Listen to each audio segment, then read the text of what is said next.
really in the Game of Thrones, if you remember in the Game of Thrones, which is all about playing chess, there was a time where the guy sat next to the queen, and the Littlefinger says to the queen, if you know Game of Thrones, you know who Littlefinger was. He was this crafty little sneaky guy who kind of knew all the tricks of the whole kingdom. And he sat there and he was in the lady's ear, the queen's ear, and he said, imagine every enemy as your ally, imagine every ally as your enemy.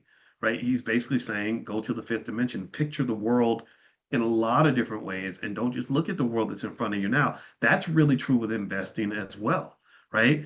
So like for example, with the cannabis investment, I didn't just visualize what the stock looked like at that moment. I visualized what it could look like in a world where cannabis was legalized. And so I'm like, okay, it's $3 a share.